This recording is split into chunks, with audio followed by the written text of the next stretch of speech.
Hello বন্ধুরা, আজকে আমি নিয়ে চলে এলাম তোমাদের জন্য এই বর্ষার বাজারে একটা মুখরোচক চটপটা রেসিপি। তো দেখতেই পাচ্ছ, রেসিপির জন্য আমাদের যা যা লাগবে, প্রথমে হলো 2খানা পেঁয়াজ লাগবে, 4টে টমেটো, 4টা কাঁচা লঙ্কা আর কিছু কারি পাতা। মশলার জন্য যা যা লাগবে: কালো সর্ষে, জিরে, গোটা গরম মশলা, গোলমরিচ, তেজপাতা, শুকনো লঙ্কা, আর লাগছে সামান্য পুদিনা পাতা।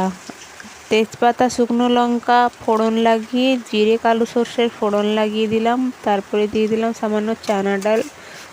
তারপরে গোটা গরম মশলাগুলো দিয়ে মিডিয়াম আঁচে কিছুক্ষণ ফ্রাই করে কাঁচা লঙ্কাগুলো দিয়ে দিব। তারপরে এখানে দিয়ে দিব কারি পাতা। কারি পাতা দিয়ে নাড়াচাড়া করে একটু দিয়ে দিলাম কুচিয়ে রাখা পেঁয়াজগুলো। তারপরে সামান্য নুন দিয়ে পেঁয়াজগুলোকে 2-4 মিনিট এদিক ওদিক পাল্টে নিব। যখন হালকা ভাজা হয়ে আসবে, তখন আমি এখানে দিয়ে দিব কেটে রাখা 4খানা টমেটো। দিয়ে গলা পর্যন্ত অপেক্ষা করব। টমেটোগুলো যখন সামান্য নাড়াচাড়া করে একটু ঢাকা লাগিয়ে দিব। টমেটোগুলো গলে গেলে এখানে অ্যাড করে দিব সামান্য লাল লঙ্কার গুঁড়ো, হলুদ গুঁড়ো আর সামান্য একটু ধনে গুঁড়ো। বাস, আর কোনো মশলার আমাদের দরকার নেই। দিলে সামান্য জল দিয়ে ভালো করে মশলাটাকে কষিয়ে নিব।